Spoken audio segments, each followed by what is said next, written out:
वो कह रहे हैं कि भाई मैं जाटों के बारे में सपने में भी नहीं सोच सकता, इस टाइप से की बातें उन्होंने करी। ये उनको डैमेज कंट्रोल करने की कवायद है। वो उम्र ज़्यादा हो चुकी है, बड़ी उम्र होने के बाद आदमी के सारे अंग प्रॉपर काम नहीं करते, तो मेरे ख्याल से दिमागी संतुलन भी ठीक नहीं होता। पर्ची पढ़ने वाला जो कल्चर है उसके ऊपर तो ठीक चोट करी है उसने, लेकिन साधु साध्वियों का तकलीफ किन कोई, उन साधुओं का तकलीफ हुई जो साधु नहीं, जो साधु के नाम पे स्वाधु बन रहे हैं।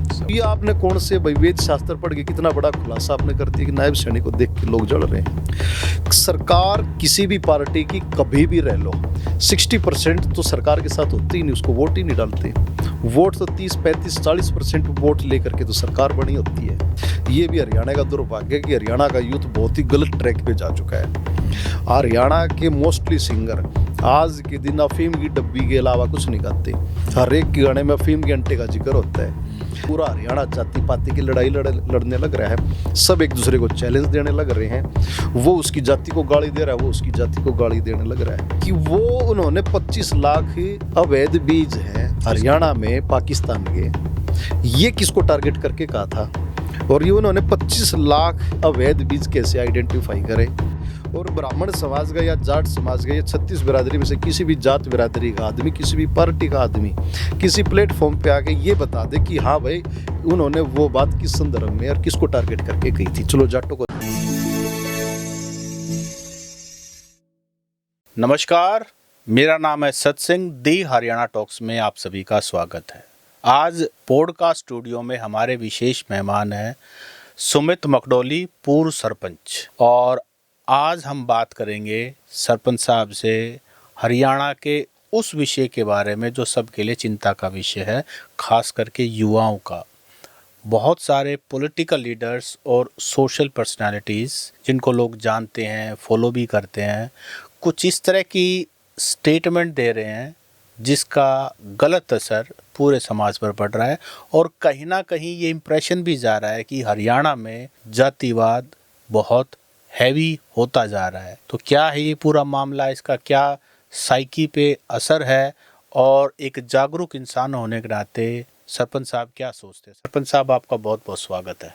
नमस्ते सत्सिंह भाई, और आपके द हरियाणा टॉक्स चैनल के जितने भी हमारे दर्शक साथी हैं, हमारे छोटे भाई, हमारे पिता तुल्य जो बुजुर्ग हैं, हमारी माताएं बहनें जो हमारे अपने को सुन रही हैं, उन तक भी मेरा राम राम नमस्कार आपके माध्यम से पहुंचे। जी, तो सरपंच साहब, आप तो जैसे खुद एक अवेयर हैं, सोशल मीडिया पर भी काफ़ी अपडेट्स आप डालते रहते हैं, काफ़ी चिंता आप व्यक्त करते रहते हैं। अभी रिसेंटली राम कुमार गौतम की स्टेटमेंट आई, कभी उस तरफ से जीन से कोई स्टेटमेंट आती है, कभी कई मसले इकट्ठे चल रहे हैं जिसमें ना हर एंगल में जातिवाद होकर के मतलब देखा जा रहा है कि कहीं जातिवाद वाला एंगल तो नहीं है। कोई भी मसला होता है उसमें मेरिट देखी जाती है कि भाई न्याय की बात ये है और गलत बात ये है और न्याय के हिसाब से चीज़ें होनी चाहिए। लेकिन ये जातिवाद वाला एंगल और हर चीज़ में आ गया है कि बोलने वाले की जात क्या है। बिल्कुल, जो आपने बताया ये हरियाणा का दुर्भाग्य है। और ये कोई कल परसों या 10 दिन की बात नहीं है, ये माहौल काफ़ी टाइम से ख़राब हो रखा है। हालात इतने ख़राब हैं कि अपनी जाति का कितना ही घटिया वाहियात और टुच्चा आदमी हो, उसका डिफेंस करने के लिए फौज खड़ी हो जाती है।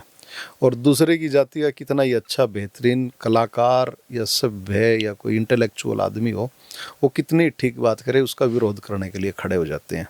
और ऐसा आपको देखने में आया भी होगा। पिछले दौरान मासूम शर्मा का काफ़ी विवादों में नाम रहा। गाने कुछ इस तरह के गा रखे थे जो टोटली छपरी पने पे, टपोरी पने है पे, उसके अलावा कुछ होता ही नहीं था। तो हमारे जैसे भाई अगर उस पर टिप्पणी कर दिया करते थे तो पहला एक ही आरोप लगता था कि भाई वो ब्राह्मण है तो इसलिए ताम जाट इसके पीछे पड़े हो, जबकि हकीकत ये नहीं है। हमने अकेले मासूम शर्मा को नहीं, हमने तो ढांडा न्योली वाला ने अगर गलत गाया तो हमने उस पर भी टिप्पणी करी। अगर अन्नू काद्यान ने गलत गाया उस पर भी टिप्पणी करी। अजय हुड्डा ने गलत लिखा तो उसके ऊपर भी टिप्पणी करी। और केडी से लेकर के मतलब खूब सारे सिंगर हरियाणा में रहे। गजेंद्र फोगाट भी एक। हाँ, गजेंद्र फोगाट तो अभी मेरे ख्याल से गैप बना रखा है उसने गायकी से, क्योंकि भाई वो सरकार में अच्छे ओहदे पद पर बैठा है। नहीं, स्टेज शो तो काफ़ी करते हैं, सरकारी प्रोग्राम तो काफ़ी करते हैं, पुराने गाने उनके। तो उसमें वो भी कवर होता है। अगर उसमें गजेंद्र फोगाट भी अगर गलत गाता है तो हम तो उसका भी विरोधी है भाई। देखो, समाज पहले है और बाकी सब कुछ बाद में है, और समाज का ढांचा और ताना बाना बना करके सबको रखना चाहिए। लेकिन विडंबना क्या है कि हमारे समाज में, जो मैंने स्टार्टिंग में आपके आगे बात कही थी, कि अपनी जाति का कितना ही घटिया वाहियात आदमी हो, उसका डिफेंस करने के लिए यहाँ पे फौज आगे खड़ी हो जाती है। मैंने अपने कुछ साथियों को कहा कि वह ब्राह्मण समाज का हमारा भाई रामकेश जीवनपुर वाला भी है, उसको तो हरियाणा के ब्राह्मण ही नहीं मानते। वो इतना अच्छा गाता है, हरियाणवी संस्कृति को अपलिफ्ट करने के लिए गाता है और उसको ग्लोरीफाई करता है। इतने अच्छा लिरिक्स, इतने अच्छे सॉन्ग लिख करके और गा करके दिल को छूने वाले बच्चे बच्चे की जुबान पे चढ़े हैं। तो उसके ऊपर ब्राह्मण गर्व क्यों नहीं करते?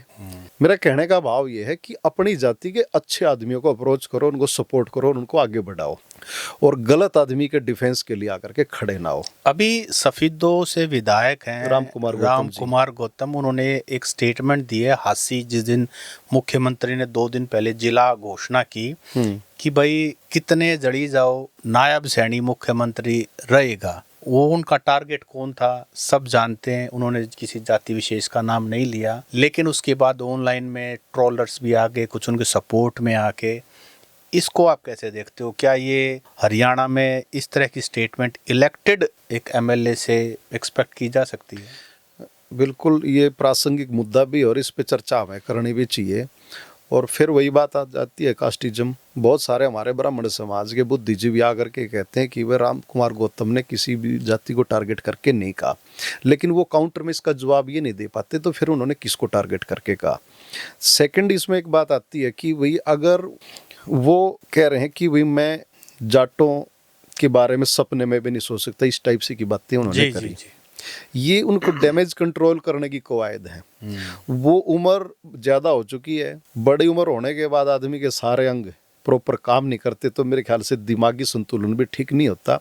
आदमी फ्लो में कुछ भी कह देता है, और उनका तो अभी हरियाणा में एक स्टेटस ये बन चुका है, उनको एक मखौलिया महफिल नहीं होती है जैसे, तो उनको मखौल, उनका कैरेक्टर ऐसा बना दिया, लोग उनको मखौल में लेते हैं। शायद उनको भी इसमें मजा आता होगा कि भाई तो आप चुटकुले सुना दो, कुछ भी बात कह दो, कुछ भी सरका दो, और लोगों को इसमें मजा आएगा। और लोग तो वो शायद इसमें अपनी बोर भी मानते हों, वो किसी भी टाइम कुछ भी कह दे हुए हैं।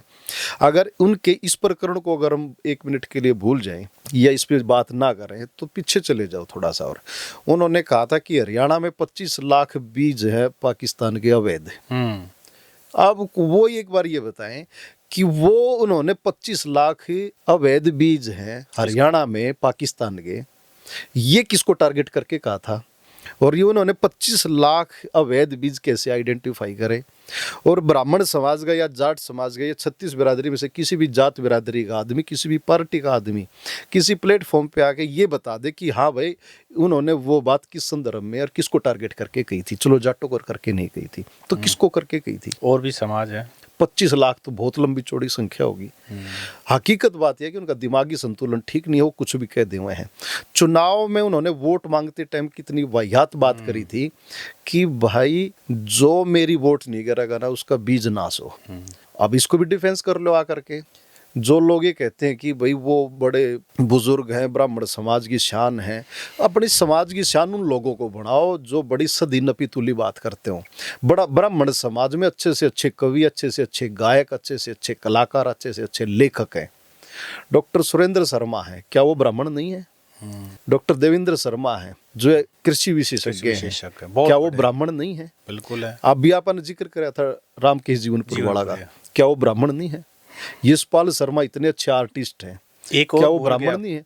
नहीं, मैं नेक्स्ट आ जाऊं। सुनंदा शर्मा इतनी अच्छी गायक है पंजाब की, क्या वो ब्राह्मण नहीं है? एक और भी है, चीफ जस्टिस ऑफ इंडिया। हाँ, चीफ जस्टिस अभी जो नियुक्ति हुई है अपने हरियाणा से।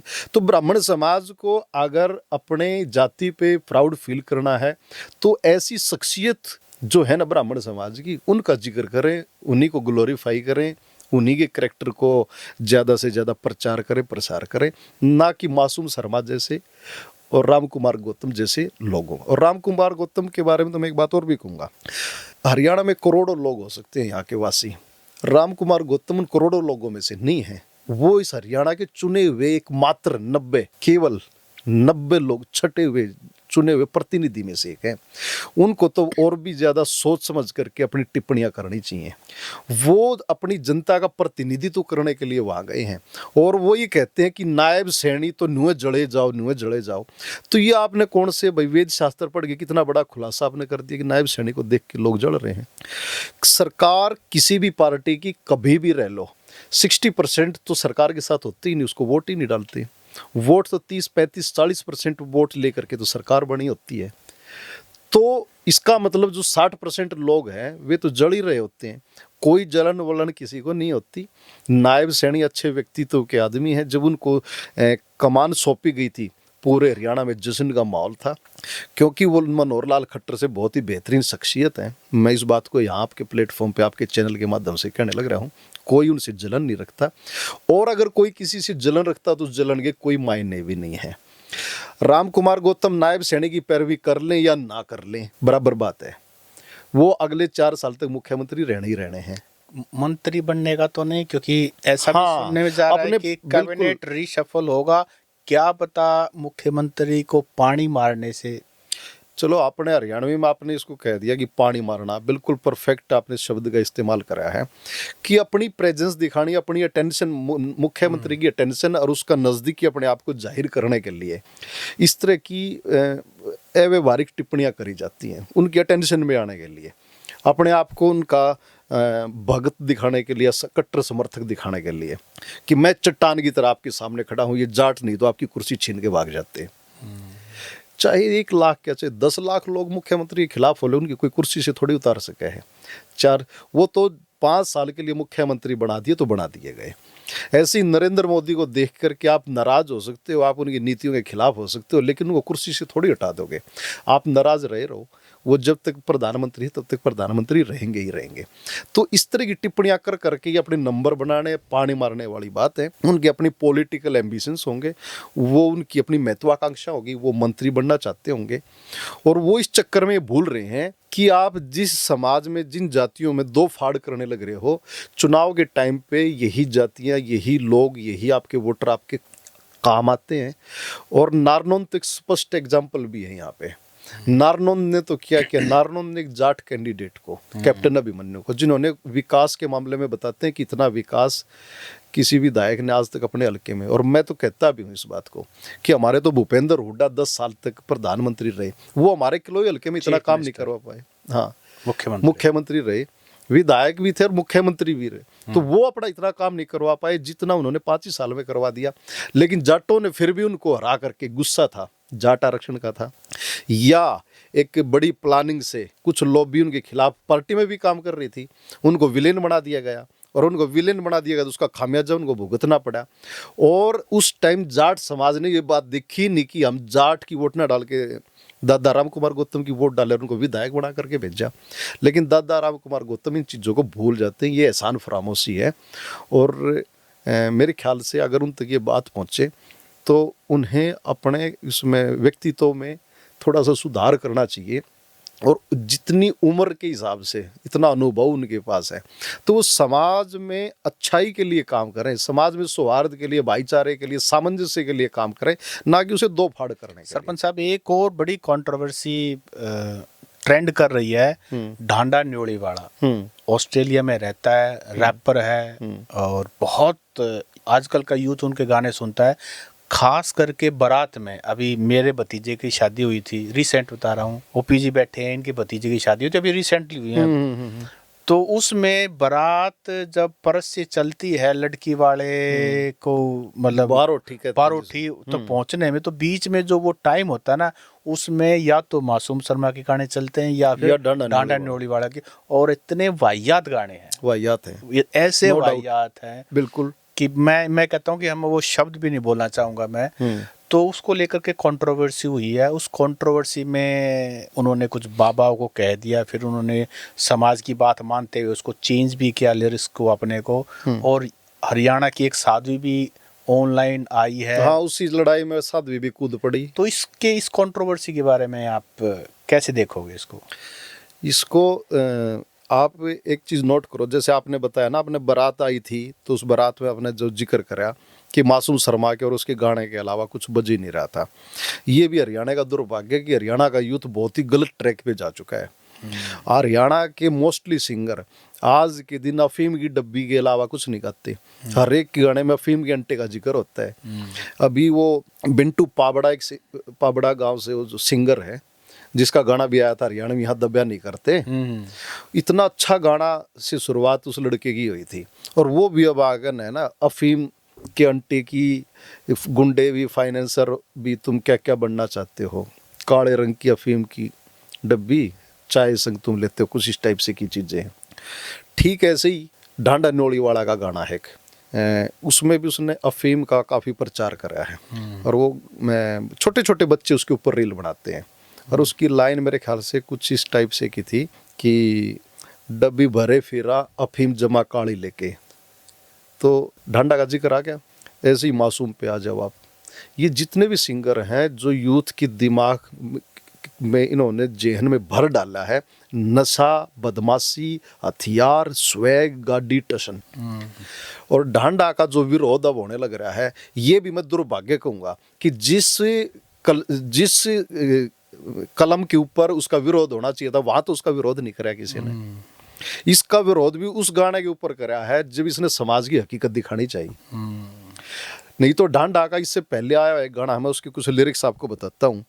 गाड़ी काली रहे, मुंह पे गाड़ी रहे, गाड़ी में पड़ी 47 रहे, नंबर प्लेट जाली रहे, सजा 20 साली रहे, और दुश्मन मेरे 40 रहे। ये 6 बात कही उसने, 10 ही सेकंड में कह दे भाई सारी बात।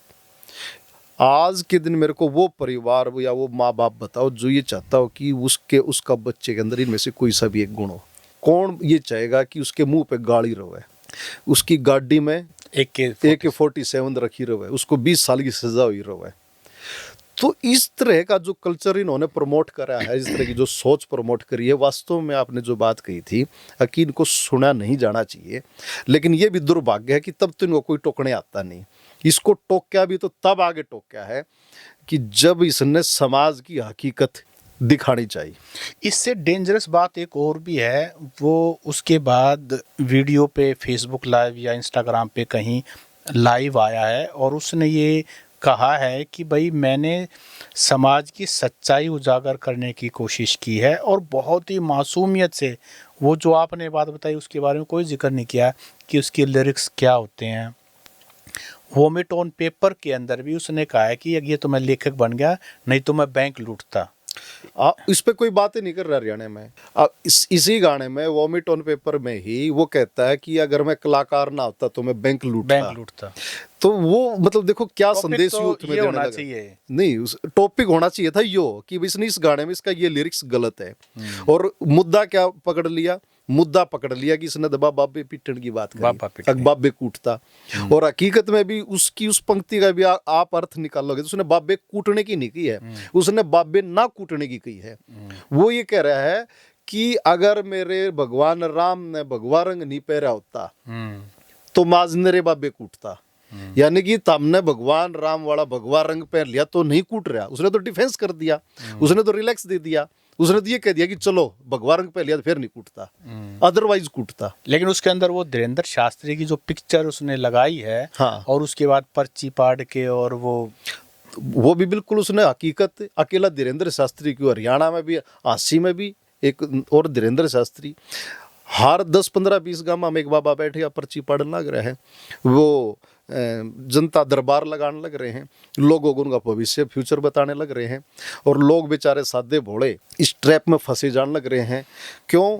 हर आदमी के जीवन में कोई ना कोई छोटी मोटी समस्या हुआ है और वो ये चाह है कि कोई जादुई, कोई दैवीय, कोई मायावी ताकत हो, आशीर्वाद हो इन साधु संत तपस्वियों का कि हमारे सोड़े दिन आवे। और वो इस ट्रैप में फंसते जाने लग रहे हैं।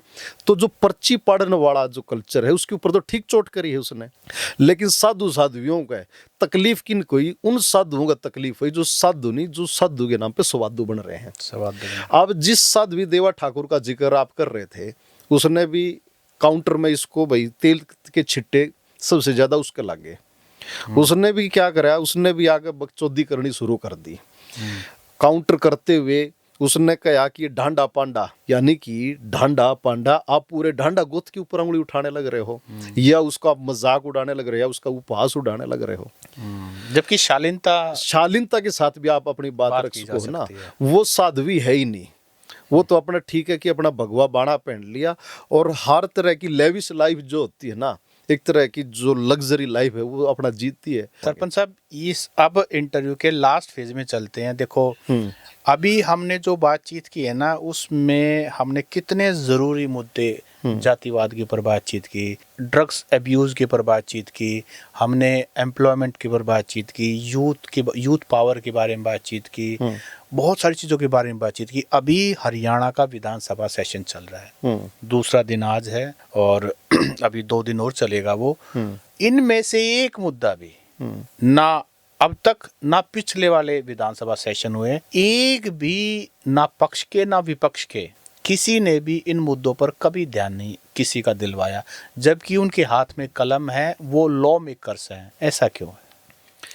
जैसे आपने कहा कि पॉडकास्ट के अंतिम चरण में, और कितनी कमाल की बात और पॉइंट आपने याद दिलवाया कि हमारे हरियाणा के विधानसभा का सत्र चला हुआ है, और हैरानी की बात और दुर्भाग्य की बात है कि जहां इस हरियाणा में माहौल होना चाहिए था, विधानसभा के सत्र को एक उत्सव के रूप में मनाया जाना चाहिए।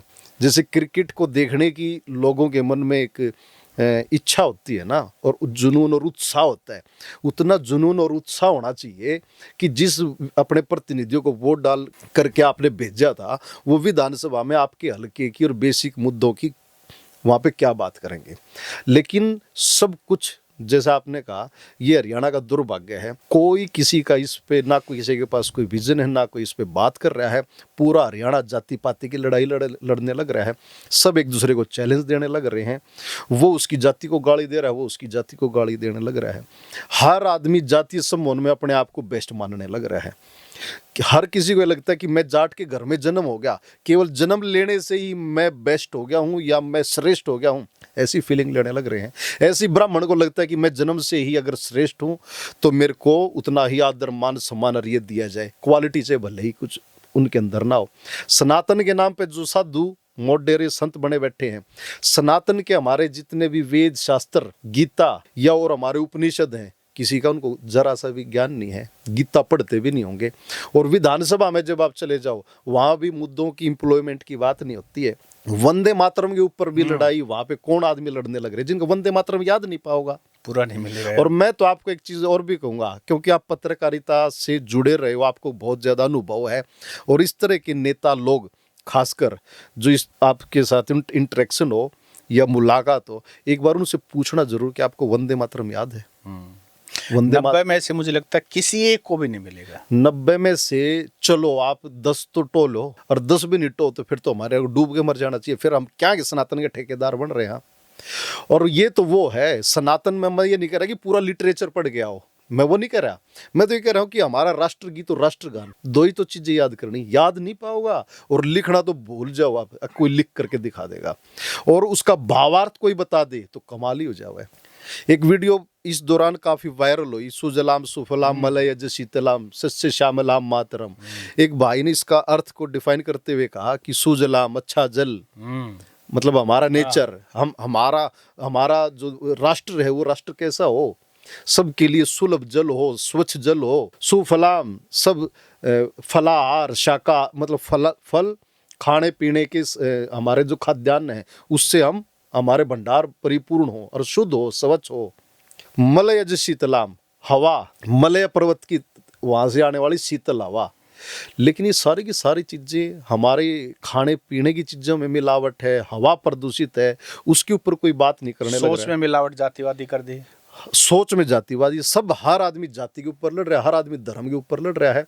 साधु संत सारे नकली हो गए हैं, ज्ञान उनको अपने लिटरेचर का है नहीं, और सूखे ठेकेदार बने बैठे हैं और अपना लेविस लाइफ भोगने लग रहे हैं। एक बार ब्रेक ले लो कुछ दिन के लिए, कुछ दिन के लिए हर तरह की टीका टिप्पणी बंद कर दो, ये हरियाणा के लिए बहुत अच्छा होगा। जैसे कोविड-19 के अंदर सारे व्हीकल बंद हो गए थे, सारी फैक्ट्री बंद हो गई थी, तो उसके बाद कितना स्वच्छ स्काई एयर, कितना सब कुछ कितना बढ़िया हो गया था अपने आप। विजिबिलिटी बढ़ गई थी, रात को तारे दिखने लगे थे, लोग कहने लगे इतने तारे तो आज तक नहीं देखे थे।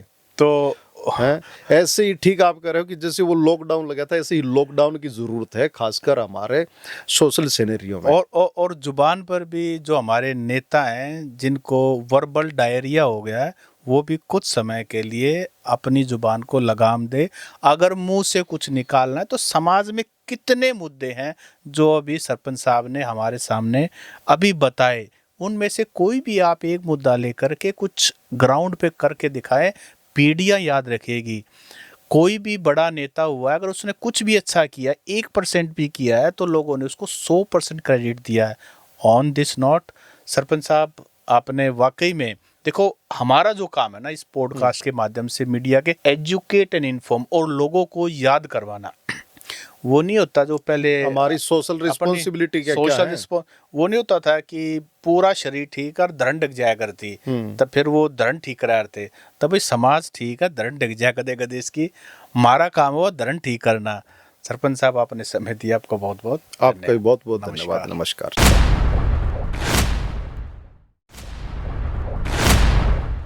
Thank you.